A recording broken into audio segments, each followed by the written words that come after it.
Stop protecting your home. Do this instead. Stop protecting your home with quick fixes. Medicaid's 5-year look-back can still take it. The forms feel like Latin, and the rules are built to trip you when you're stressed. One fall can trigger months of care, 6-figure bills, and a state claim against your house after you're gone. Here's the play. I'll expose the traps that quietly steal homes, then give you a clear, legal path to safeguard both care and the house. There's a secret move families use when time is short. Coming up. First, why your current protection backfires fast. The 3 myths that cost seniors their homes. Myth 1. I have a will, so the house is safe. A will decides who inherits if there's anything left. It does not block Medicaid Estate Recovery. For people 55 and older, states must seek recovery of long-term care Medicaid, nursing home, many home and community-based services, plus related hospital and prescription drug costs. That claim hits the estate first. If the house flows through probate, the state stands in line like any creditor ahead of beneficiaries. Families discover this during probate, not before.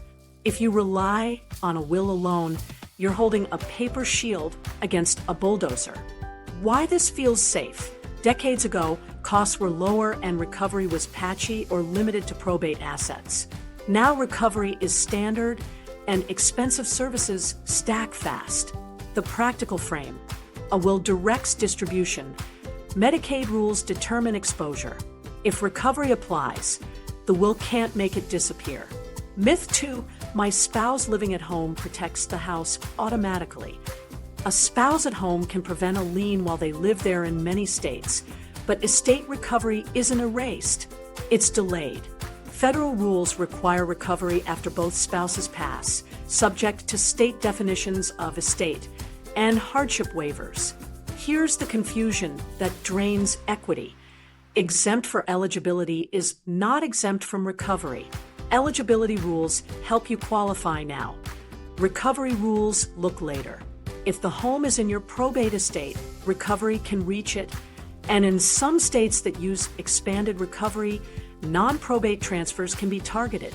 That mismatch blindsides widows and adult children. Why this feels safe? You hear exempt home and stop asking questions. Safer mindset. Protect care access now. Then plan how to reduce recovery risk later.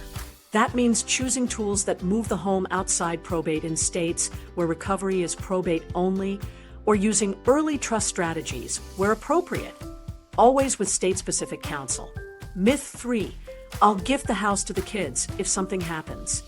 That's the look-back booby trap. When you apply, the state reviews transfers for the prior 5 years. A deed to kids for less than fair market value is a gift. Gifts create a penalty period, months of ineligibility, by dividing the total value transferred by the state's published average monthly nursing home rate. Translation: you can be broke on paper and still be denied coverage until the penalty runs. Adding a child to the deed can also transfer value and trigger the same math. And you've added new risks. Divorce, lawsuits, or liens against your child can land on your home. Why this feels safe? It's fast, familiar, and feels like keeping it in the family. The missing piece is timing. Inside 5 years, last-minute gifts read like attempts to qualify by giving assets away. No bad intent needed, just arithmetic that delays benefits when bills are 5 figures per month. Quick math reality check. Private nursing home costs often exceed $10,000 per month. A year or 2 of care can consume mid-6 figures. Even if a home helps eligibility because a spouse remains or equity is under a cap, estate recovery can still arrive afterward. We'll figure it out later. Is how families lose the house at probate. So, what actually works? First, separate eligibility from recovery in your head. Eligibility asks, can we qualify without self-disqualifying? Recovery asks, will the state seek payback later? And from what?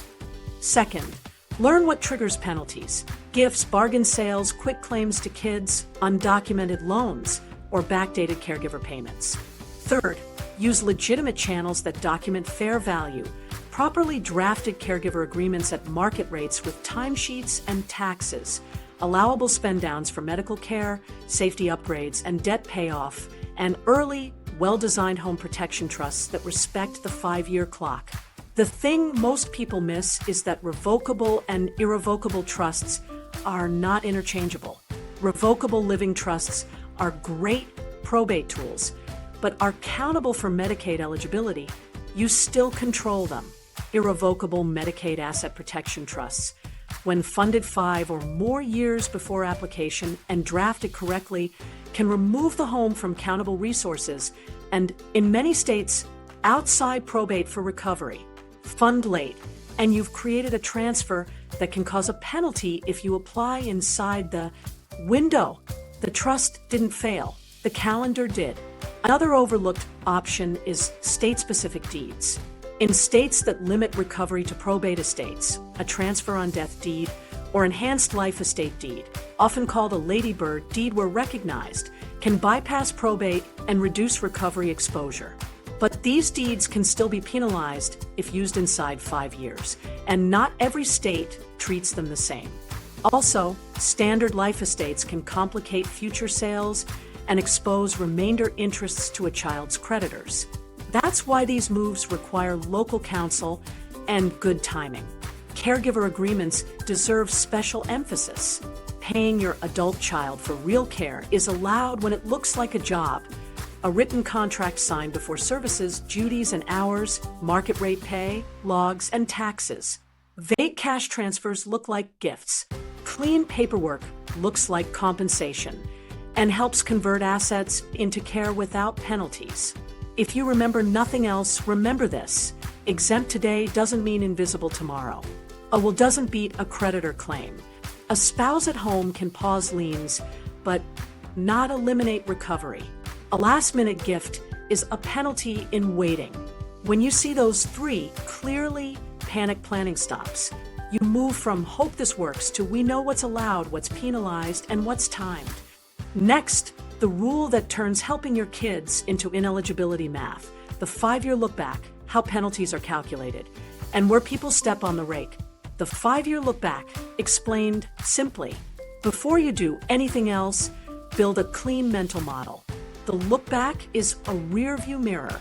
When you apply for long-term care Medicaid, the agency scans the previous 5 years and asks one question: did you transfer anything for less than fair market value? If yes, they convert that into a waiting period before Medicaid pays.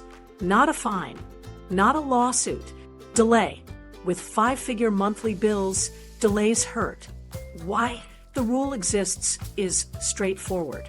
Medicaid is needs-based. The look-back prevents giving assets away on Monday and asking taxpayers to cover care on Tuesday. Once you accept that, you stop trying to outsmart the rule and start aligning your timeline to it. So what counts as a transfer for less than fair market value? The obvious ones.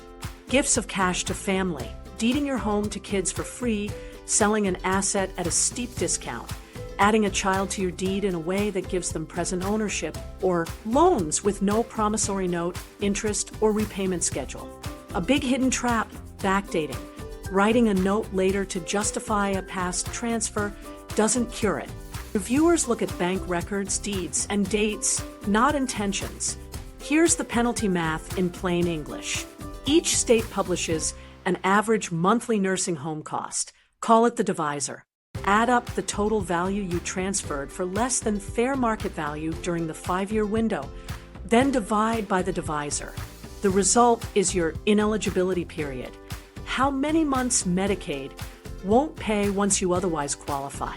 You can be asset poor on paper and still be stuck because of last-minute transfers. Where people step on the rake, the small gifts don't matter myth. Federally, there's no harmless annual gift for Medicaid. Many states aggregate transfers. A birthday check here, tuition help there. Inside 5 years, it's added. Another rake, paying a family caregiver in cash with no contract, timesheets, or taxes. that reads like gifting, not compensation. Clean agreements at market rates with logs and W-2/1099 reporting look like spend down for care. Same love, different paperwork, different outcome. Now, the exceptions that actually exist but are narrow and documentation heavy. Transfers to a spouse are generally allowed. There's a caregiver child exception in many states if an adult child lived in the home and provided care that kept the parent out of a facility for at least 2 years. That needs proof, residency, hours, duties, and medical notes. There's also a disabled child exception. Do not assume you qualify. Prove it. Trust timing matters here. Irrevocable Medicaid Asset Protection Trusts, MAPTs, can work beautifully when funded early. Fund 5 or more years before applying, and the home can be outside countable resources, and in many states, outside probate recovery paths.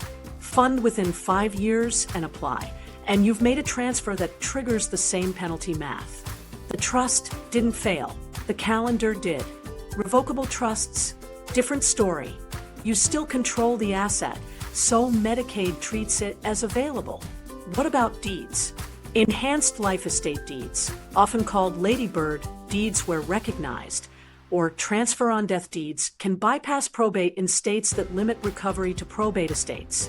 But if you execute them inside 5 years, the transfer can still be penalized.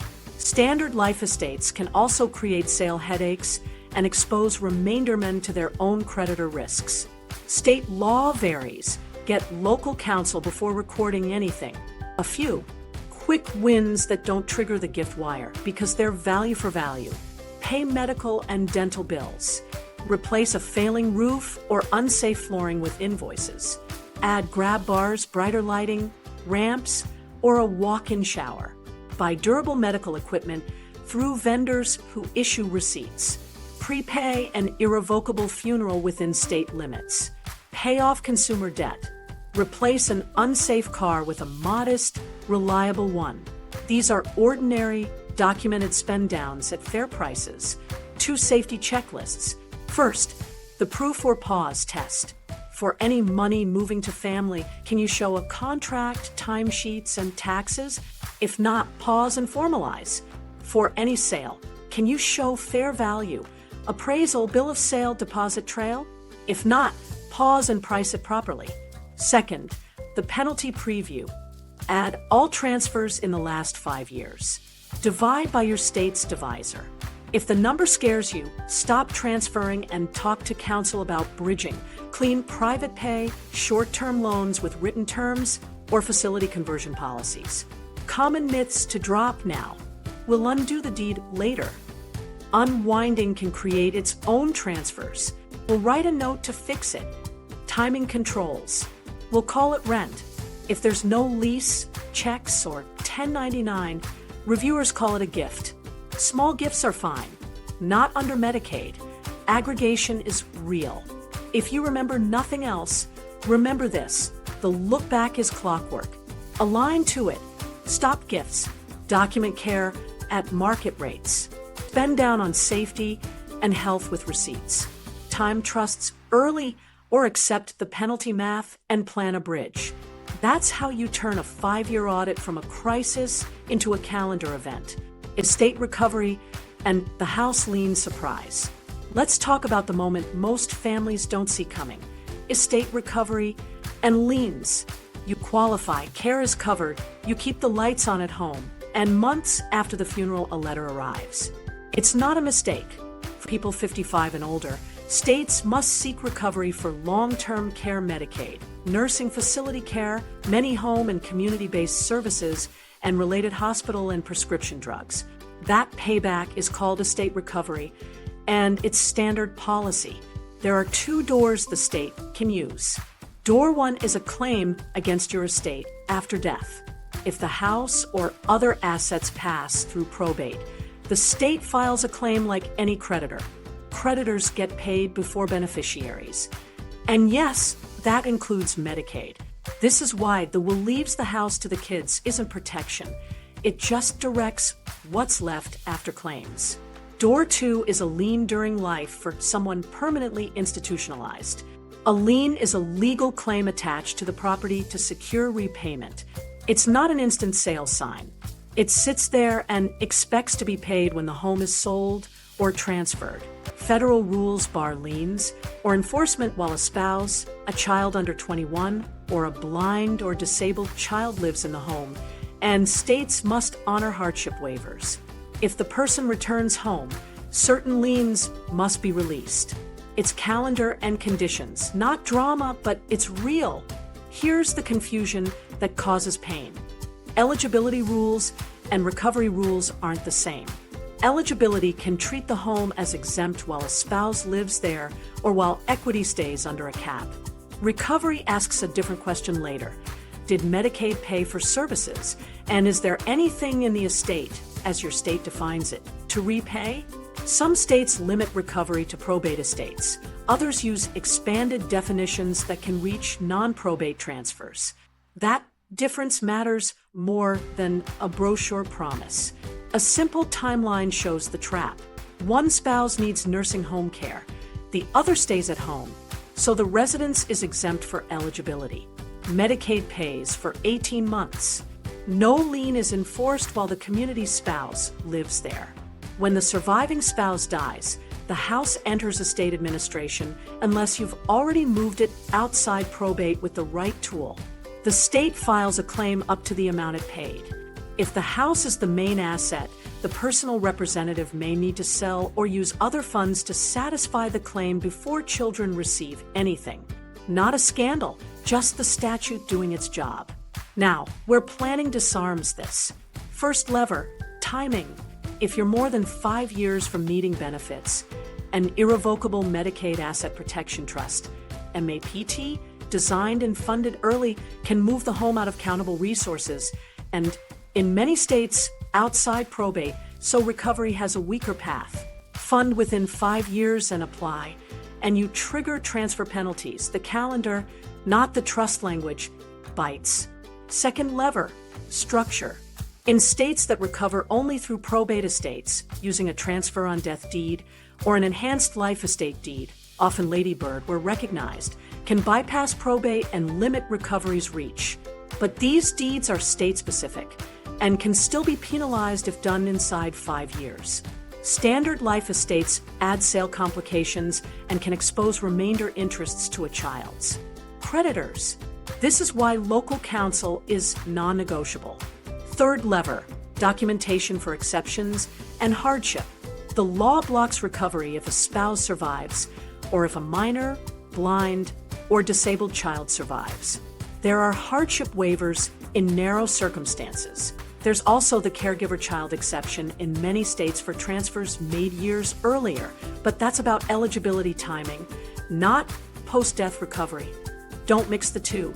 If you think an exception applies, assemble proof now. Residency, care logs, physician notes, not when the clock is running.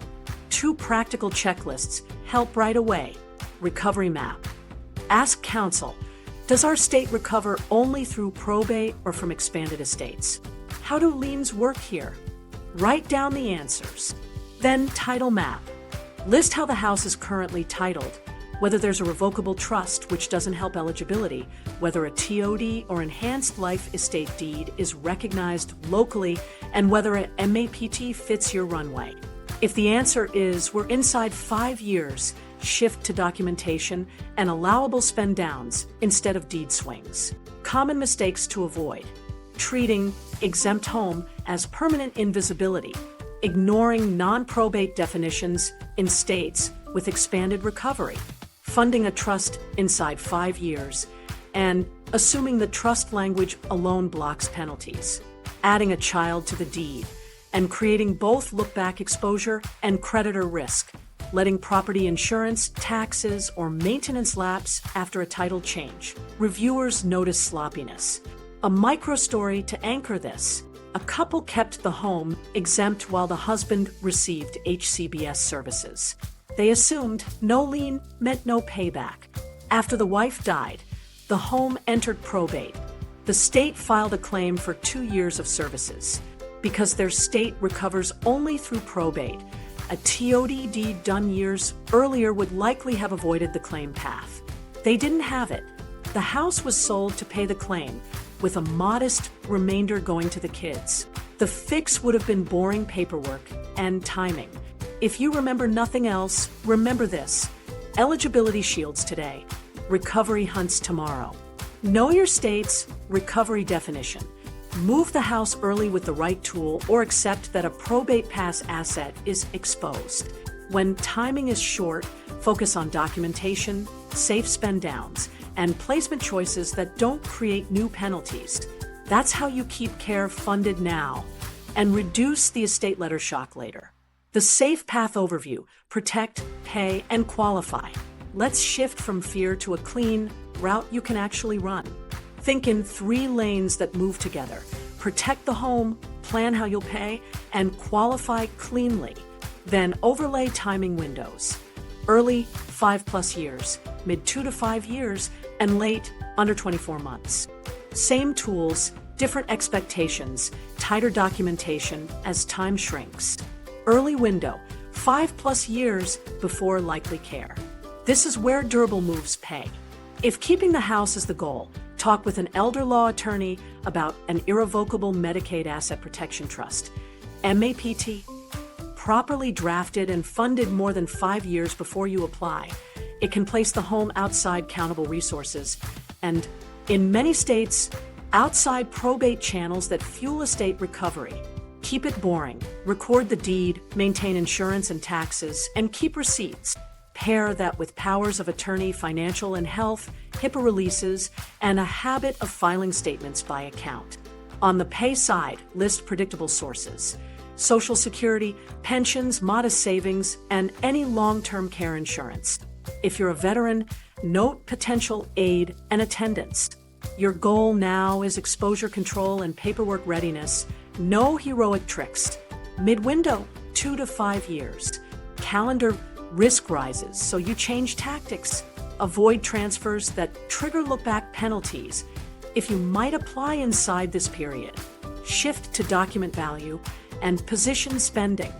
If family provides real care, launch a written caregiver agreement now, before payments, with duties, hours, market rate pay, logs, and taxes.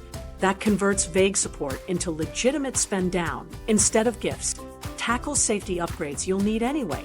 Grab bars, non-slip flooring, brighter lighting, lever handles, a walk-in shower. Use licensed vendors, collect invoices, and pay by check. Prepay an irrevocable funeral within state limits. If married, learn your state's Community Spouse Resource Allowance, CSRA, rules so the at-home spouse keeps the assets and income the law permits without gifts. The theme here is clean files and fair value. Late window, under 24 months. This is crisis-friendly planning. Stop gifting immediately. Pull 5 years of bank and investment statements and organize them by account and year. Make a current asset and income snapshot. Launch caregiver agreements prospectively, no backdating. Execute fast, lawful spend downs, medical and dental care, hearing and vision, durable equipment, home safety fixes, paying down consumer debt, replacing an unsafe car with a modest. 1. If you're married, apply CSRA and spousal income rules, so the community spouse keeps allowed income from day 1 after approval. If single and you've got past transfers, do a penalty preview. Add them up and divide by your state's nursing home divisor. Plan the bridge with clean private pay, documented family loans with real terms, or facilities that accept private pay conversion to Medicaid. Your watchwords are documentation, market pricing, and timing. Now, the core toolkit across all windows. MAPT early, when you have the runway. Caregiver agreements to turn family help into compliant payments. Allowable spend downs that improve safety or health. Spousal protections to lawfully separate countable from exempt without gifts. In certain states, Medicaid-compliant annuities can help a married couple convert countable assets to an income stream for the community spouse. These are technical, so use counsel.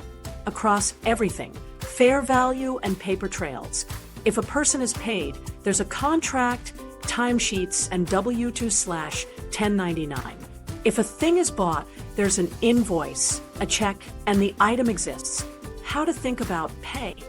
Sequence beats a single bucket. Start with guaranteed income. Add predictable add-ons like required minimum distributions and interest. Fill gaps with planned draws that won't sabotage eligibility. If you have long-term care insurance, treat it as a bridge, not a lifestyle. Modest daily benefits can cover home care during penalty periods or buy time to file cleanly. If you're eligible for VA aid and attendance, align personal services contracts so they meet both programs' rules. How to think about qualify. The application is a document test. Win it by being boring. 5 years of statements labeled, transfers explained with receipts, caregiver contracts signed before work, asset balances tied to the application date, and spousal math laid out. When your file answers questions before they're asked, approvals accelerate and appeals shrink. Guardrails you can post on the fridge. No gifts, no cash to family without a contract, and taxes. No loans without a note, interest, and a schedule. No asset sales without evaluation or comps. Schedule a 30-minute paperwork block monthly to file statements and logs. Keep a one-page summary with who to call, where documents live, and the next move if care escalates. Finally, mindset. Early is for structure. Mid is for documentation and safety. Late is for precise spend downs and clean applications. You're not outsmarting rules. You're letting the rules carry you to care when you need home protection and a house that's far less exposed. How they actually help. Let's make this crystal clear. An irrevocable Medicaid Asset Protection Trust, MAPT for short, isn't magic paper. It's a legal container that changes exposure. You don't own the home directly anymore. The trust does. Done early and drafted right, that shift can remove the home from countable resources for eligibility after 5 years, and in many states, keep it outside probate, so estate recovery has fewer paths. The trust works because of structure plus timing, not because it hides assets. Why this matters? When the house sits in your name, it's countable for eligibility with specific exemptions and exposed for recovery through your estate in many states. When it sits in a properly drafted MAPT, you've separated control from benefit. You keep the right to live there and enjoy the property if drafted as a grantor trust, but you don't retain direct access to principal. Medicaid can't argue it's available the way it can with a revocable trust. That's the core advantage. What a MAPT can do, practically. First, eligibility. Funded 5 or more years before you apply. The home is generally not a countable resource. Second, recovery. In states that recover only from probate estates, a MAPT that avoids probate can severely limit the recovery route. Third, taxes. Most MAPs are drafted as grantor trusts, preserving your property tax exemptions and allowing a step up in basis at death, which helps heirs avoid big capital gains if they sell. Fourth, flexibility inside the trust. A trustee can sell the house and purchase a replacement inside the trust. Proceeds remain in the trust. Life changes, the container adapts. What a MAPT can't do, it can't be casually undone. Irrevocable means you're not pulling the home back to spend like a checking account. It can't fix late timing. Fund a MAPT within 5 years and then apply, and you've made a transfer subject to penalty math. It can't preserve eligibility if you retain prohibited powers or direct access to principal. Too much control invites Medicaid to argue the asset is still available. And it can't paper over poor maintenance. Property taxes, insurance, and upkeep still matter. And sloppiness creates review headaches. Who's the trustee? Often an adult child or trusted relative. Not you. Your job is to keep life normal. You still live there, pay utilities, and direct reasonable repairs through the trustee. The trustee handles title work, major expenses, insurance coverage, and, if needed, sale and replacement. Get the powers right in the document. Authority to maintain, insure, sell, and buy a new home inside the trust. Then keep records, deed, trust, insurance binders, tax bills, invoices, and an annual trustee note. Boring paperwork wins approvals and calms heirs. Design essentials you want to see. Grantor trust tax language to preserve homeowner benefits, and the step up, a retained right to occupy the home. Clear successor trustee provisions. Explicit authority for sale and replacement. Distribution provisions for heirs that avoid probate. And tight guardrails so you don't retain powers that turn the asset available. Your elder law attorney will tailor these to your state's definitions and recovery rules. This is not a DIY form. Common missteps. Confusing a revocable trust with a MAPT, revocable equals countable. Funding late. Inside 5 years, then needing to apply, which triggers a penalty period based on fair market value. Adding children as co-owners instead of using a trust, creating look-back exposure, creditor risk, and future capital gains problems. Letting property insurance list you personally after the trust owns the home. Coverage gaps matter. Ignoring state recovery definitions. Some states use expanded estates that reach certain non-probate transfers. Your plan must fit your map. Life during the trust is ordinary, with rules. You live in the house. Routine expenses flow as before. Major repair bills route through the trustee. If downsizing becomes smart after the 5-year mark, the trustee sells and buys the replacement inside the trust. You don't pocket the sale proceeds. The trust does. That trade, less control, more protection, is the price of eligibility and recovery planning.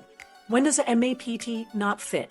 If you're already inside 2 years and can't bridge a penalty, focus on caregiver agreements, allowable spend downs, and spousal rules instead. If you anticipate selling soon to fund living costs, a trust can box you in. If family dynamics make trusteeship risky, consider a professional trustee or fix the people problem first.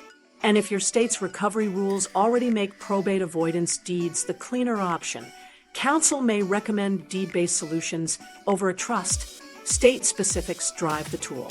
The tax angle that gets overlooked.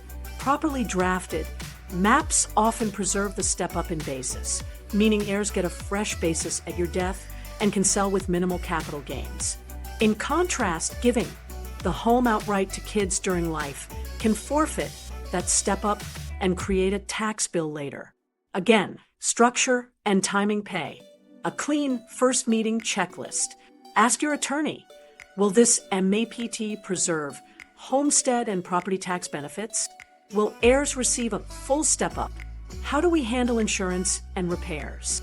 Can the trustee sell and buy a new home inside the trust? How does our state define estate for recovery? And does this plan align? What's the funding date? And how does it intersect with our 5-year window? Who's trustee and successor? And what powers do they need? If you remember nothing else, remember this line. A MAPT is a calendar strategy. Open it early, put the house in, lock it, keep records, then let time run. Fund it late and apply, and you trigger penalty math. The trust didn't fail, the timing did. Set it up right, maintain it, and you've built the cleanest path to qualify when needed and leave a home your family can actually keep. Inside the 5 years, legal moves that don't trigger penalties. Inside 5 years, your job shifts from moving assets to documenting fair value. You're not hiding anything. You're converting vague help and risky gifts into clean, review-proof transactions that survive a Medicaid audit. Think contracts, receipts, and market rates, because paperwork is what turns no into yes. Start with caregiver agreements. Paying a daughter or nephew for real care is allowed when it looks like employment, not gifting. You need a written contract signed before services begin, listing duties, bathing, meals, meds, transfers, location, start date, hours, pay at local market rates, and how you'll handle payroll taxes. Then you log time, pay by check or direct deposit on a set schedule, and issue a W-2 or 1099 based on professional guidance. No backdating, no cash in envelopes. If care already started, pause and launch the agreement prospectively. Document from today forward. Same love, different paperwork, different outcome. Next, spend down on safety and health with receipts. These are value for value purchases, not transfers. Schedule the home fixes you'll need anyway. Grab bars, non-slip flooring, brighter lighting, lever handles, a walk-in shower, threshold ramps, a safer rail on both sides of stairs. Replace a failing roof or furnace if needed. Buy durable medical equipment through vendors who issue invoices. Hospital bed, lift chair, wheelchair, shower bench. Pay by check. File estimates, invoices, and proof of payment. Reviewers read your bank statements. Make them tell a clean story. Clear liabilities the right way. Paying off consumer debt, property taxes, and homeowners insurance is allowed. Prepay an irrevocable funeral/burial within state limits using an approved provider, and keep the contract. If the second car is unsafe, replace it with a modest, reliable vehicle titled correctly and insured. Avoid luxury. Keep the bill of sale. Ordinary expenses at fair prices are safe spend downs. Convert countable into exempt within the rules. For a single applicant, the home can be non-countable up to your state's equity cap with a documented intent to return. For married couples, the residence and one vehicle for the community spouse are generally exempt. That means fix titles, keep insurance in force, and maintain the property. If the community spouse needs a safer car, buy it now, document the transaction. Don't use deeds to kids. That's the trap you're avoiding. If you're married, lean on spousal protections, not gifts. Transfers between spouses are permitted. Know your state's Community Spouse Resource Allowance, CSRA, and Minimum Monthly Maintenance Needs Allowance, MMMNA. With counsel, you can reposition assets to the community spouse and spend the institutionalized spouse's share on allowable items, repairs, equipment, care, until eligibility. Keep every receipt and show the math. The law gives you this lane.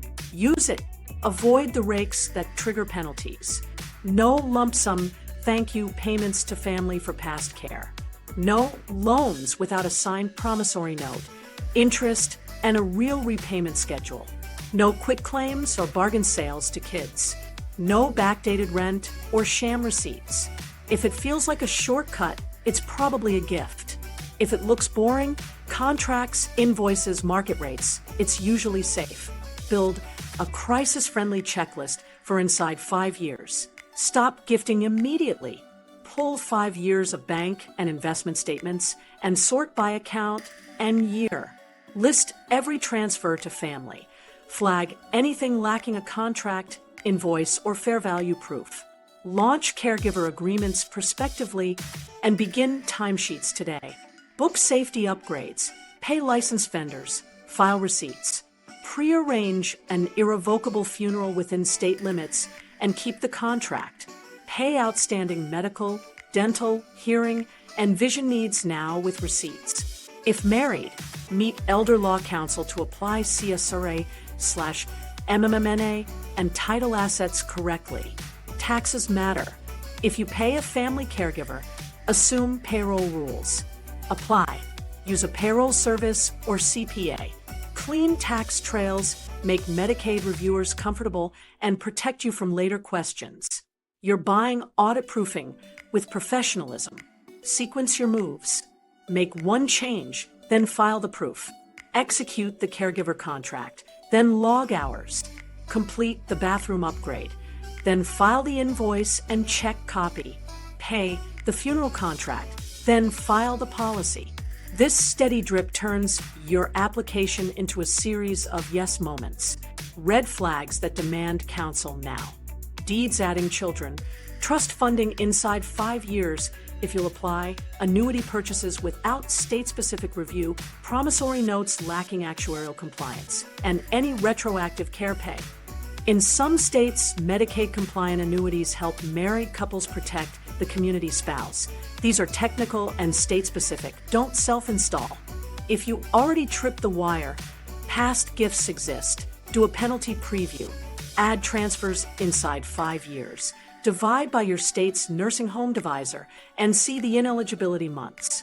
Then plan how to bridge limited private pay, documented family loans with interest and a schedule, or facilities that accept private pay conversion to Medicaid without discharge.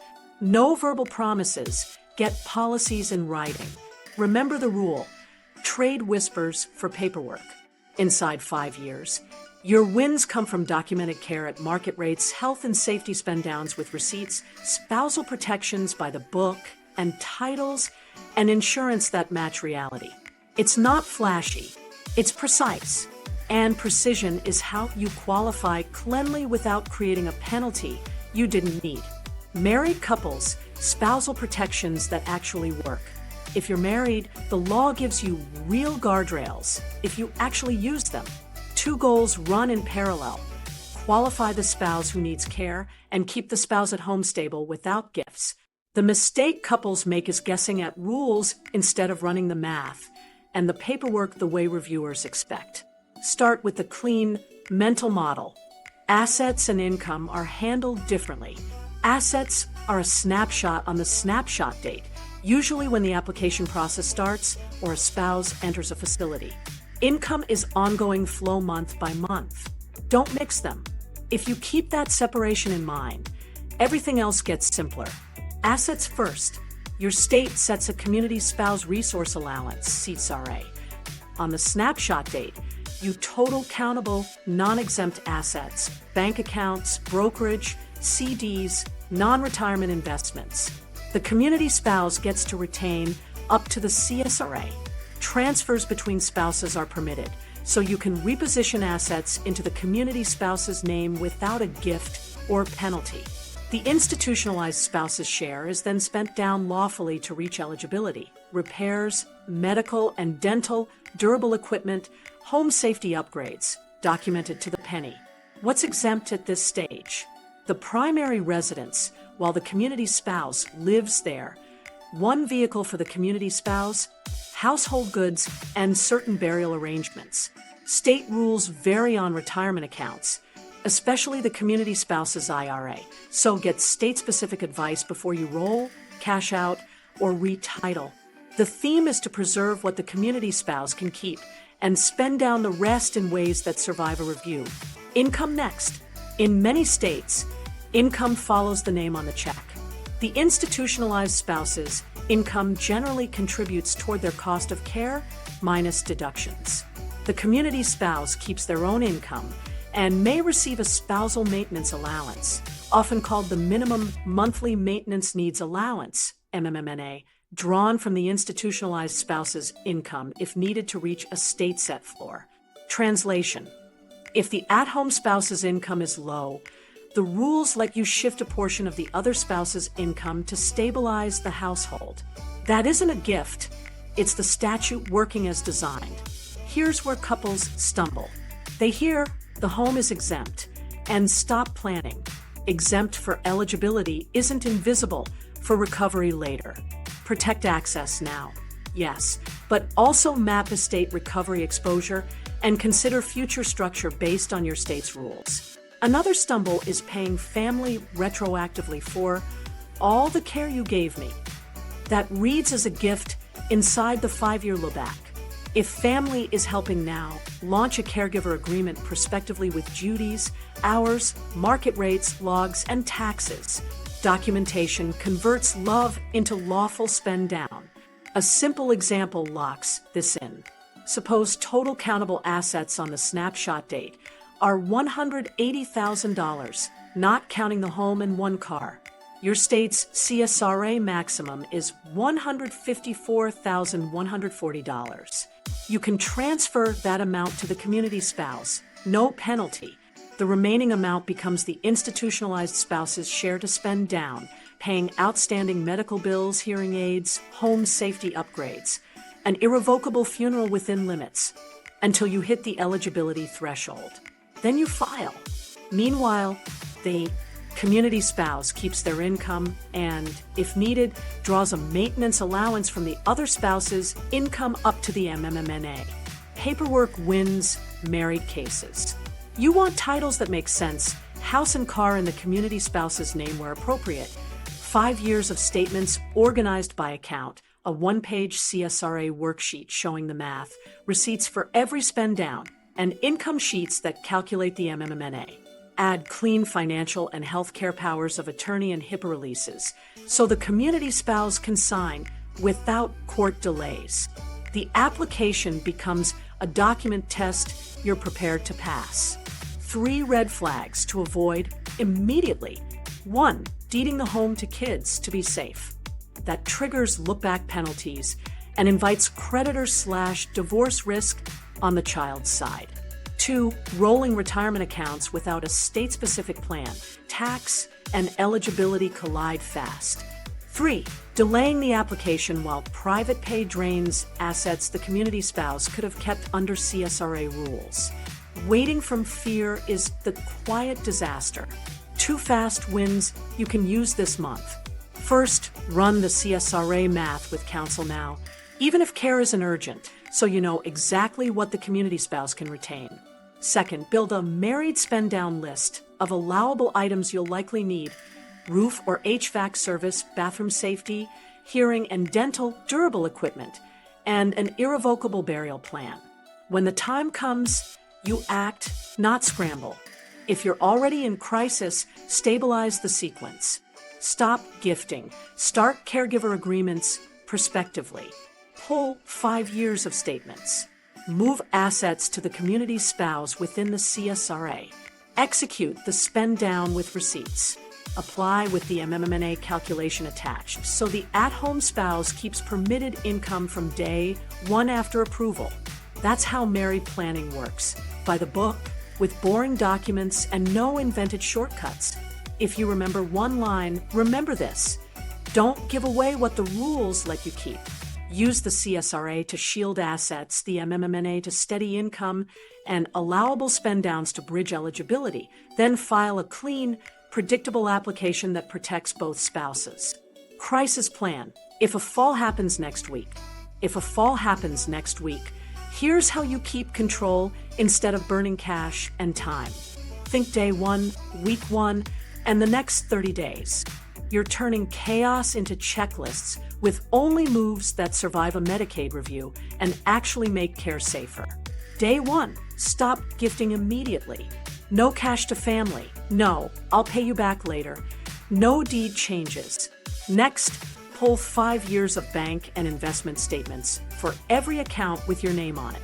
Sort by account and year. Create a one-page asset and income snapshot. Current balances, monthly income sources, and any loans or big transfers. That's your master file. Start a care needs log the same day. Write the diagnosis, doctor's orders, meds started, and what help is now required at home: bathing, dressing, meals, transfers, memory cues. Add times and dates. Ask a clinician for a short letter stating level of help required and recommended services. That line justifies clean spend downs and steers placement decisions. If family is already helping, launch a caregiver agreement today, not retroactively. Keep it simple and complete. Duties, hours, location, start date, market rate pay schedule, and signatures. Begin timesheets tonight and pay by check with taxes handled. No backdating. Clean forward beats, messy backward every time. Now triage fast, lawful spend downs. Book safety upgrades you'll need anyway. Grab bars, non-slip flooring, lever handles, brighter lighting, a shower seat, threshold ramps. Fix a leaking roof or failing furnace. Use licensed vendors, collect invoices, pay by check, file receipts. Prearrange an irrevocable funeral within your state limits. Pay outstanding medical, dental, hearing, and vision bills now with documentation. If facility care is on the table, pick Medicaid-friendly options early. Call admissions and ask 3 direct questions. Do you accept Medicaid? Do you accept residents who convert from private pay to Medicaid without discharge? What's the average wait for a Medicaid bed? If they hedge, keep shopping. Keep 2 facilities on your short list and get conversion policies in writing. That one page prevents frantic transfers later. Don't self-disqualify under stress. Common errors: lump sum thank you to a child for past help, selling a car for $1, or deeding the house just in case. Each is a transfer that triggers penalty math. If you must convert assets, do it with contracts, invoices, and fair pricing. Week 1, tighten the application file. Build the 5-year packet, statements by account, explanations for large transfers, copies of any past gifts with dates and amounts.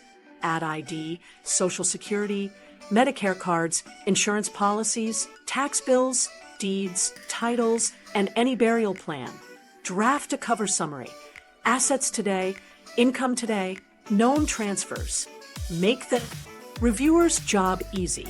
Pair that with a medical function letter. Ask the physician to note current condition, required level of care, and expected next steps. Attach your care log.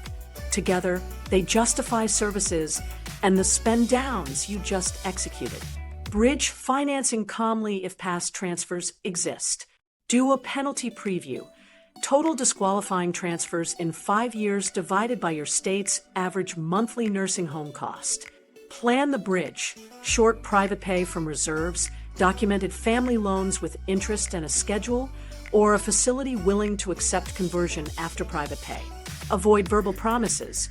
Put terms in writing. When to bring in pros is simple. If you have any transfers in 5 years, you're married with mixed assets, or the hospital is pressuring any bed, hire an elder law attorney and a care coordinator. Attorneys align spend downs, spousal allowances, and applications. Care coordinators align medical orders with facility timelines.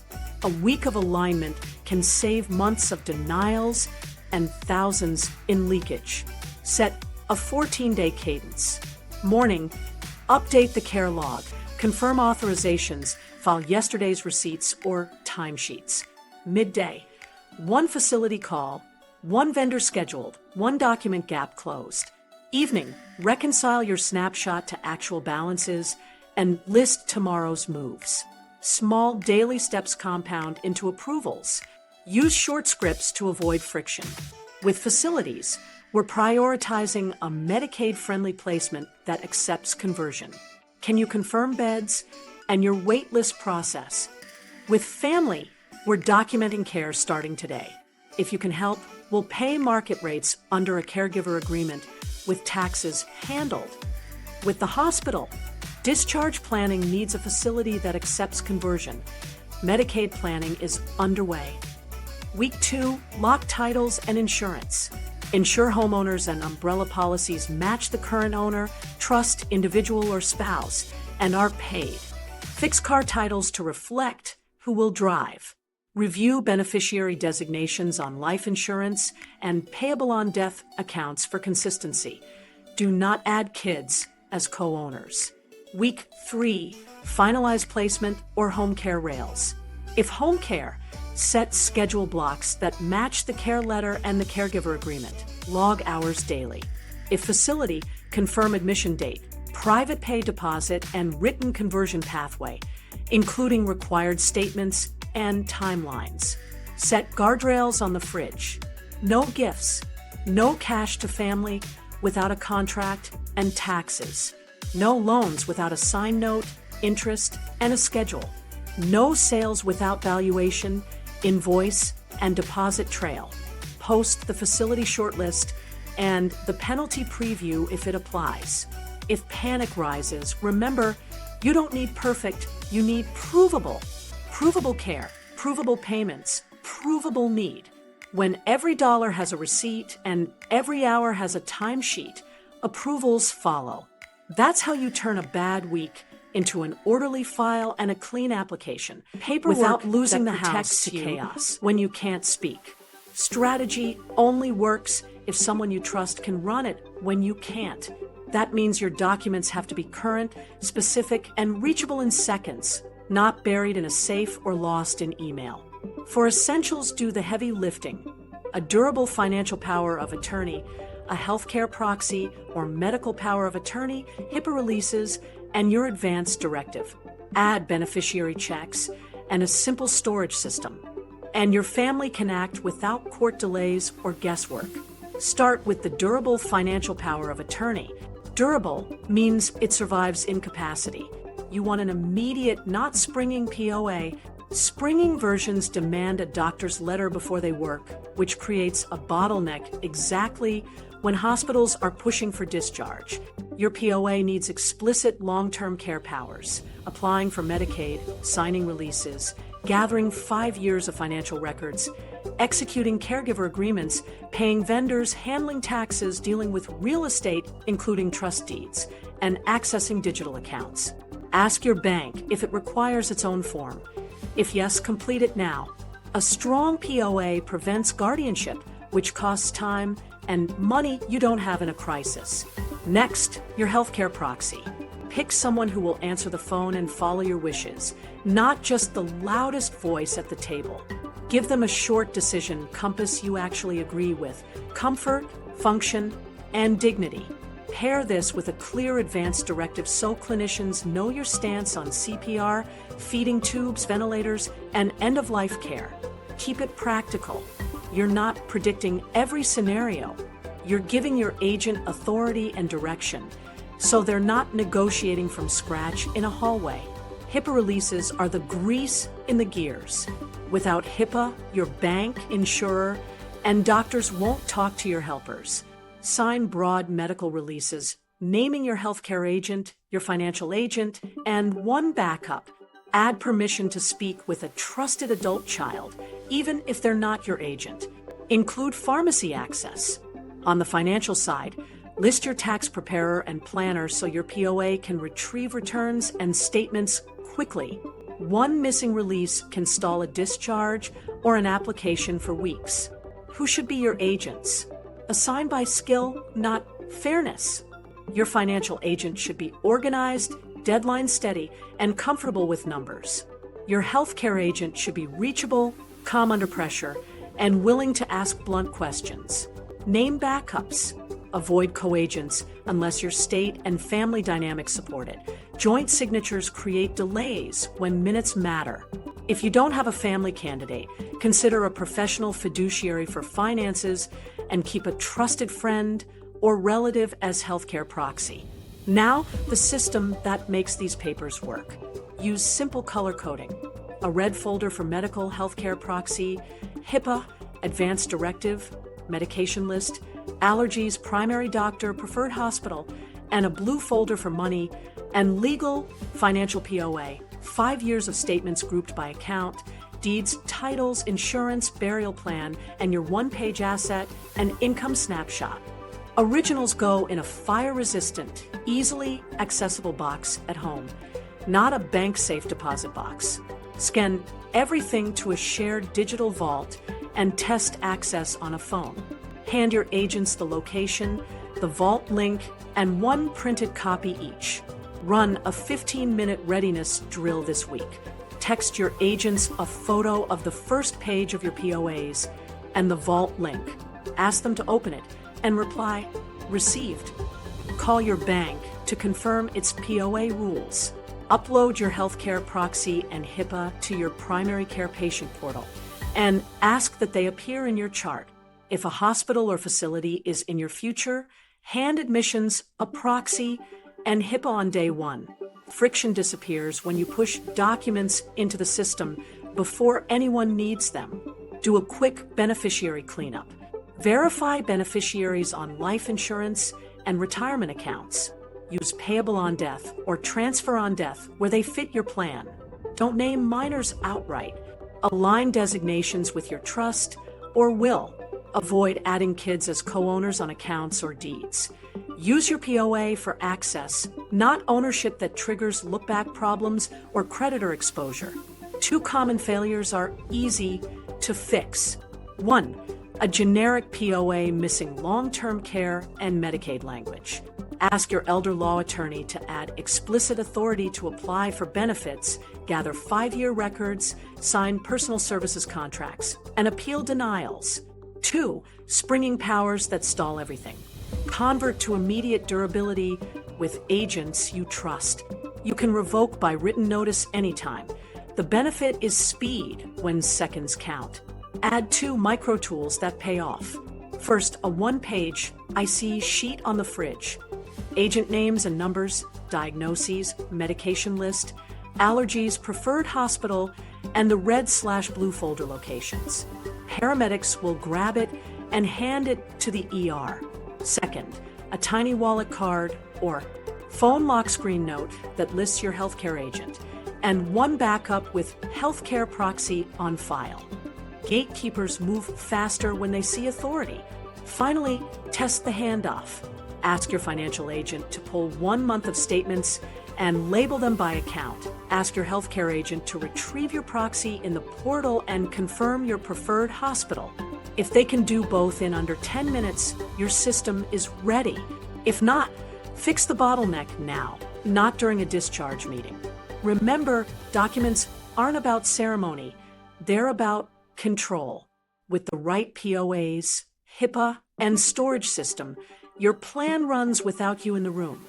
That's how your caregiver agreement gets signed, your spend downs get executed with receipts, your application gets filed on time, and your care preferences are respected calmly, legally, and fast. Paying for care without burning the house. Let's make the money plan practical, predictable, and Medicaid safe. Your goal isn't a magic bucket. It's a calm sequence that pays bills, avoids penalties, and keeps the house out of the blast radius. Think layers first, then timing, then documentation. When those 3 line up, approvals move fast and surprises shrink. Start with the base layer, guaranteed income. List exactly what arrives monthly. Social Security, pensions, annuity income, and any rental income. That covers the routine. Home care blocks, adult day programs, or a portion of assisted living. If you're married, remember the income split rules we covered. Use the spousal maintenance allowance so the at-home spouse keeps permitted income from day 1 after approval.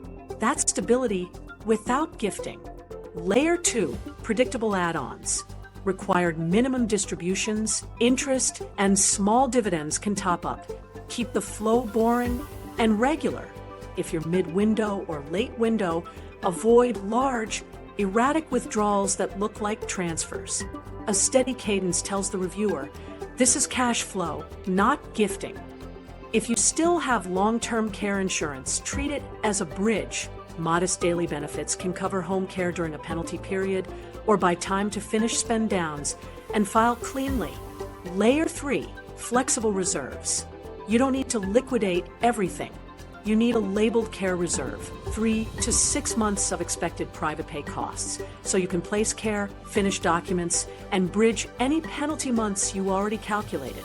After approval, the reserve can shrink to a smaller cushion for copays, pharmacy, and repairs. This buffer prevents fire sale moves that trigger look-back problems. Now, timing your quiet advantage. Pay today's bills from guaranteed income first. Fill gaps with scheduled draws at set intervals. If you must pull from investments, plan those dates and amounts on paper with tax awareness so you don't crowd IRMAA thresholds 2 years out or create taxable swings that scare facilities. If you're coordinating with a veteran's aid and attendance claim, align any personal services contract so duties and pay match both programs' rules. Documentation makes money tell a clean story. For facility payments, auto pay from your account. Keep statements. For family caregivers under a contract, stick to the schedule, record hours, and handle taxes, W-2 or 1099 per professional advice. For agencies, file invoices and proof of payment. Reviewers read your bank statements. Let the debits match the care plan by date and description. Don't overbuy care. Facilities love higher levels just in case. Start with the clinician's note on level of care and increase only when need is documented. At home, right size blocks. Morning and evening help plus a safety check often beats default 4-hour minimums. Reassess monthly. If hours aren't used, trim. That saves cash without touching eligibility. Avoid the 3 money landmines. 1. Lump sum thank you payments to a child. Those read as gifts inside 5 years. If you need to compensate family, do it prospectively under a caregiver agreement at market rate. 2. Bargain sales of cars or jewelry to relatives. If you convert assets, sell for fair value with a bill of sale and a deposit trail. 3. Random cash withdrawals. Reviewers can't trace cash. Keep it digital with memos that match invoices. If you're staring at a penalty period from past gifts, build a calm bridge. Use your care reserve plus modest monthly draws, or a documented family loan with interest and a repayment schedule. Make sure the facility accepts private pay conversion to Medicaid without discharge, and put that policy in writing. Dividing the penalty months by the state divisor gave you the timeline. Now lay payment rails across it. For couples, sequence matters. Don't burn assets the community spouse could keep under the CSRA. Reposition countable assets into the at-home spouse's name per counsel. Execute allowable spend downs from the institutionalized spouse's share, repairs, equipment, burial plan, and file with receipts. Then set the MMNA so the at-home spouse's budget is steady on day 1 after approval. That stops the quiet disaster of unnecessary private pay. 2 quick wins you can do this week. 1. Open a dedicated care reserve account and move 3 to 6 months of projected costs. Label the transfers in the memo line. 2. Build a 1-page cash flow map. Top row income. Next row care costs by category. Third row plan draws with dates. Tape it in your blue folder. When numbers match the sheet, reviewers nod and facilities relax. Finally, run a monthly cadence that keeps you ahead. Week 1. Reconcile bank statements to care invoices and caregiver logs. Week 2. Pay medical bills and scan receipts. Week 3. Review the care plan, adjust hours to need. Week 4. Eligibility check. No gifts, contracts current, accounts titled correctly, insurance paid. 10 minutes each block keeps the system clean. Remember the mantra: sequence, timing, documentation. Income first, plan draws second, reserve last. Pay for real care at market rates with clean paper. When the money story matches the care story, you fund today, protect eligibility, and keep the house out of the blast radius. Keep the house in the family, clean transfers later. Let's talk clean handoffs. How to pass the house to your kids without tripping Medicaid penalties, tax headaches, or title chaos. The key is timing plus structure. If you're beyond the 5-year lookback or you never needed long-term care Medicaid, you've got options. If you're inside 5 years or think you might apply soon, hit pause on transfers and focus on documentation until the clock is safe. Start with a simple map: probate versus non-probate. If your state limits estate recovery to probate estates, keeping the house out of probate can reduce exposure. That's where tools like a properly drafted irrevocable Medicaid Asset Protection Trust, funded early, a transfer on death TOD deed, or an enhanced life estate deed, often called a ladybird deed where recognized, can help. But 2 cautions.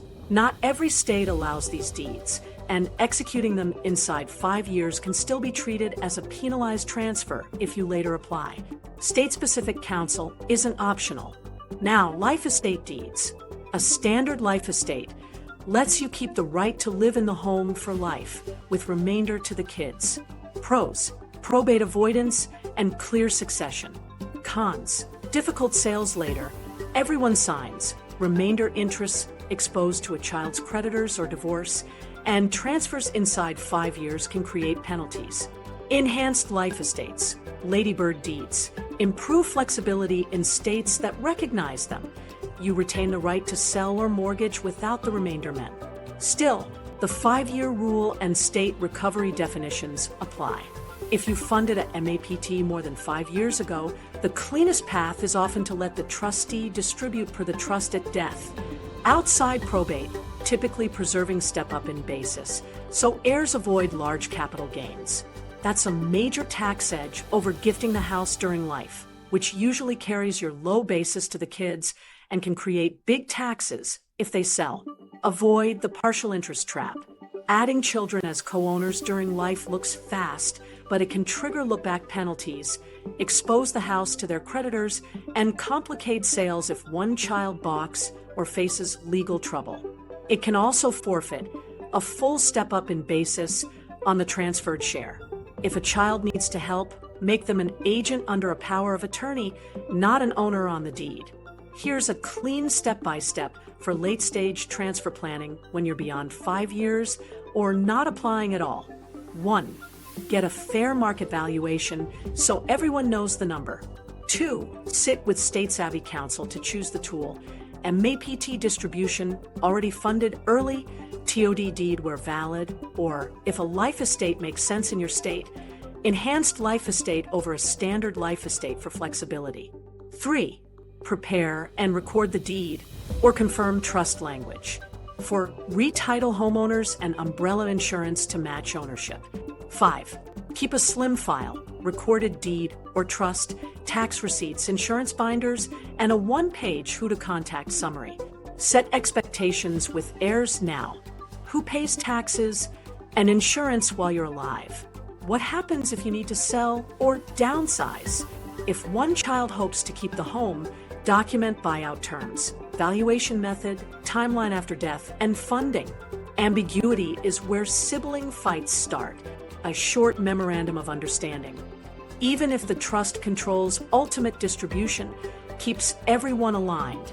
A quick options grid in plain English. Early funded MAPT clock, complete trust holds.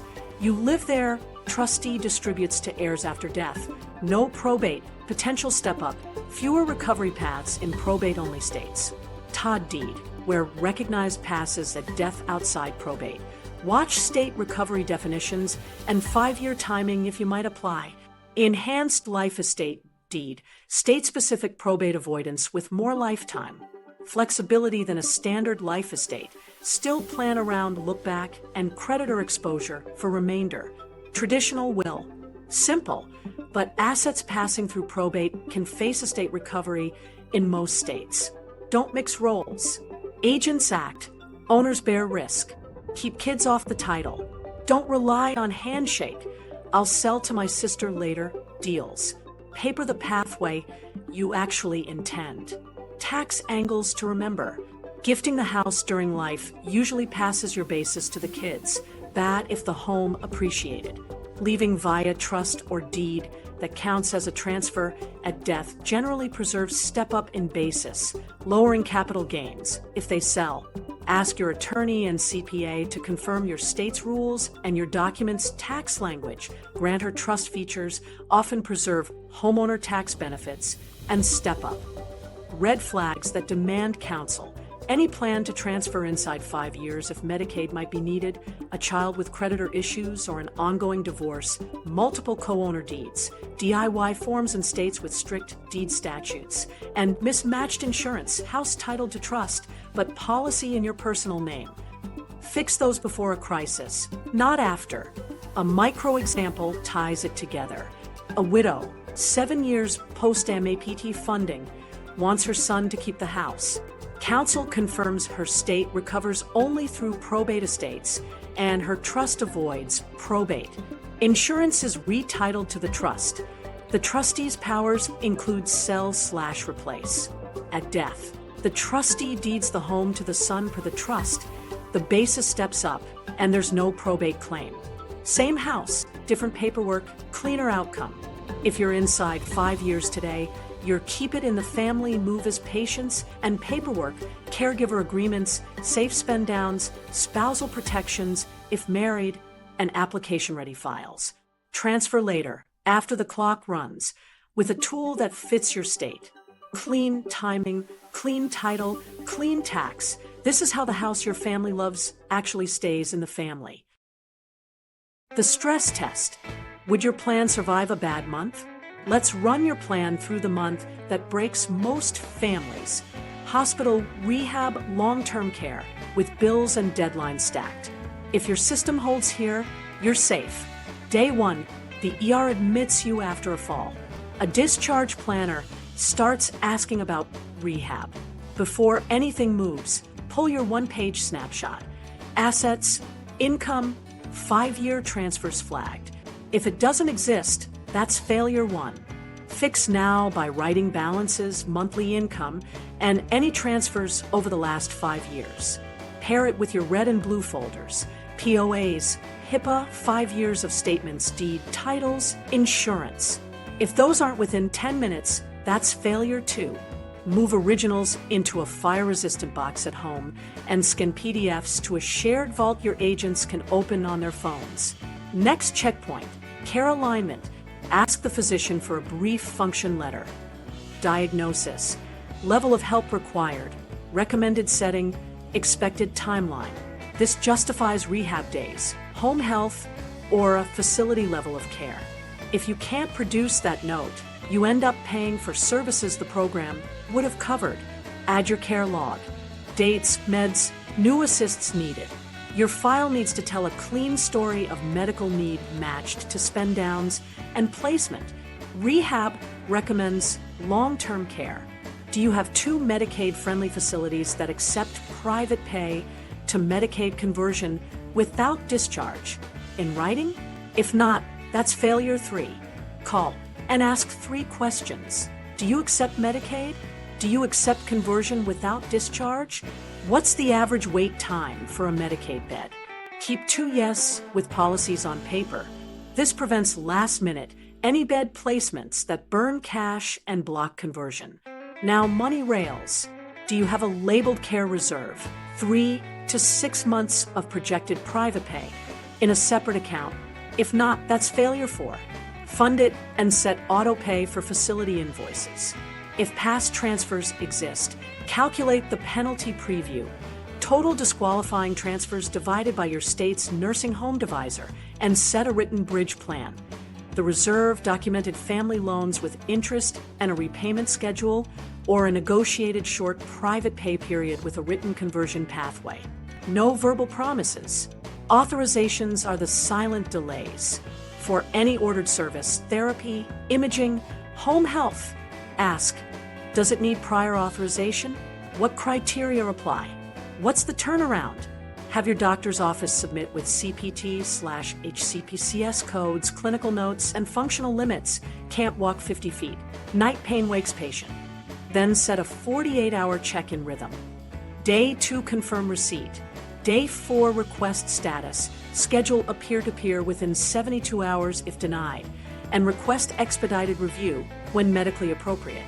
Keep a log, date, person, request ID, next action. Approvals favor the prepared. Documents make or break the application. 5 years of bank and investment statements by account and year. Explanations for large transfers with receipts or affidavits where needed. Caregiver agreements signed before payment with duties, hours, and market rate pay. Timesheets and W-2/1099 ready. Invoices and proofs for home safety upgrades, durable medical equipment, medical and dental care, insurance and tax bills. Titles and insurance aligned with current ownership, individual, spouse, or trust. If anything is missing, you'll stall while paying private pay rates. Married couples, run the CSRA/MMNA math now. Snapshot countable assets and transfer up to the community spouse resource allowance to the at-home spouse. Spend down the institutionalized spouse's share on allowable items with receipts. Calculate the minimum monthly maintenance needs allowance so the community spouse keeps permitted income from day 1 after approval. Delaying this step is how households suffer unnecessary private pay bleed. Timing traps appear at handoffs. Rehab ends Friday. A facility bed opens Monday. Do you have transport scheduled? The private pay deposit, the conversion policy, and the initial application packet ready? If not, the weekend leak begins. Pre-book transport, get the policy in writing, and submit your preliminary packet. ID, insurance, 5-year statement index, care letter, caregiver agreement, receipts. Show momentum, it buys you time. Run a 48-hour sprint for gaps. Morning, agents confirm vault access and upload POAs, HIPAA statements. Midday, obtain the function letter and send it with ordered services to the authorization contact, logging the request IDs. Afternoon, call 2 facilities, capture conversion policies, and place your name on the wait list with clinicals. Evening, reconcile the care reserve, set autopay rails, and print a 1-page penalty preview if applicable. Add guardrails on the fridge. No gifts, no cash to family without a contract, and taxes. No loans without a signed note, interest, and a schedule. No sales without valuation and a deposit trail. No deed changes. Keep the facility, shortlist, and contact sheet there. 2, names, numbers, request IDs. In a crisis, nobody hunts portals. 2 micro-stories. A viewer had POAs but no bank forms. The bank stalled, rehab discharged, and 2 weeks of private pay vanished. They fixed it by completing bank-specific POAs in advance. Another had a facility that accepts Medicaid, but not conversion. Resident was discharged when funds ran out. They solved it by demanding conversion policies in writing before admission. Set a 6-month maintenance loop. March, June, September, November. Update the income and care reserve map, refresh 5-year statements, re-verify facility conversion policies, confirm provider network status by NPI if you're on Medicare Advantage, and rerun the penalty preview if family support changed. Small quarterly nudges prevent expensive Decembers. If you remember one line, remember this: plans fail at handoffs. Build the handoffs now. Money to care, paperwork to approvals, rehab to placement, so a bad month becomes an organized month, not a financial fire. 30-day action plan. Protect, prepare, and practice. You've got the strategy. Now lock it with a 30-day plan you can finish without overwhelm. For focus weeks, documents and agents, consult and map caregiving and safety, shortlist, and stress test. Each week has one 60-minute block, one 30-minute block, and tiny daily habits. Keep it boring. Boring wins approvals. Week 1, build your kit and empower your agents. In your 60-minute block, create your red and blue folders plus a shared digital vault. Red, healthcare proxy, HIPAA, advanced directive, medication list, allergies, doctor contacts.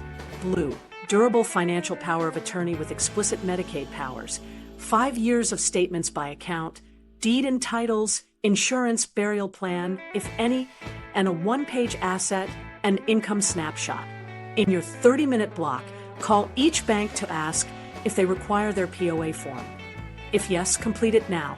Daily habits. 5 minutes scanning statements, labeling account year, and texting your agents the vault link with received confirmations. Week 2, get state-specific and MAP spend downs. In your 60-minute block, book and attend an elder law consult. Bring your 5-year transfer list, asset snapshot, deeds, titles, and care goals. Ask 2 things. Does our state recover only through probate or from expanded estates? And what are our CSRA and MMMNA numbers if we're married? In your 30-minute block, draft a spend down plan you could execute tomorrow. Caregiver agreement parameters, duties, hours, market rate, safety upgrades, grab bars, lighting, non-slip flooring with rough quotes, durable equipment, dental and hearing, and an irrevocable funeral within limits. Daily habits, 1 calendar reminder for a singular task, and a 2-line note after each call. Who, what, next step. Week 3, turn family help into compliant payroll and make the home safer. In your 60-minute block, launch the Caregiver Agreement prospectively. Put duties, start date, hours, pay, payroll setup, and signatures on paper. Start timesheets tonight. schedule direct deposit, and ask a payroll service or CPA to handle taxes. In your 30-minute block, schedule 2 safety upgrades you'll need regardless: bathroom grab bars and brighter lighting, or lever handles and threshold ramps. Pay licensed vendors by check and file estimates, invoices, and proof of payment. Daily habits: log care tasks for 5 minutes, clip receipts to your blue folder, and add 1 photo per upgrade to your vault for easy proof. Week 4, shortlist facilities, build rails, and stress test. In your 60-minute block, call 3 facilities. Ask, do you accept Medicaid? Do you accept private pay to Medicaid conversion? Without discharge, what's the average Medicaid wait? Keep 2 yeses in writing. In your 30-minute block, fund a labeled care reserve with 3 to 6 months of projected private pay costs and set autopay rails. Then run a mini stress test. Can your agent open the vault on a phone? Are 5 years of statements indexed? Do you have a physician function note template ready? Do conversion policies sit on 1 page? Daily habits: scan 2 more statements, verify homeowners and umbrella insurance match current ownership, and post your guardrails on the fridge. No gifts, no cash to family without a contract and taxes, no loans without a note, interest, and schedule, no sales without comps and a deposit trail. Your 30-day fridge 1-pager. Top: agents and backups with phone numbers. Your elder law attorney, primary doctor. Middle left: red/blue folder locations and vault link. Middle right: facility shortlist with conversion policies and the care reserve bank and last 4 digits. Bottom: penalty preview math if past gifts exist, and the 3-line script for calls. Medicaid friendly placement, conversion accepted, what's your wait? Micro wins to expect. By day 7, your agents can pull POAs and HIPAA in under 10 minutes, and your statements are indexed for 2 accounts. By day 14, your caregiver agreement is live, payroll is scheduled, and 2 safety upgrades are complete with receipts. By day 21, your care reserve is funded, facility policies are in writing, and the penalty preview, even if 0, sits in the blue folder. By day 30, your stress test passes, vault access on a phone, 5-year packet organized, function letter template ready, placement path defined, and payment rails live. If you're married, add 2 moves this month. Run a CSRA worksheet now so you know exactly what the community spouse can retain. Then create a married spend down list: roof service, HVAC, bathroom safety, durable equipment, dental and hearing, and tie each to a receipt template in your vault.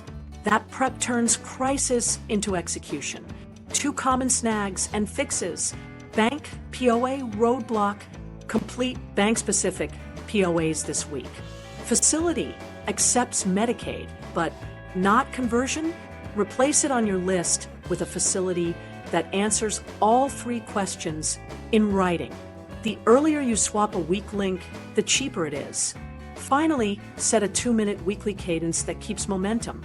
Sunday night, check 1 box, documents, caregiving, safety, or facilities, and schedule the next tiny task. Consistency compounds into approvals. Remember, don't aim for perfect, aim for provable.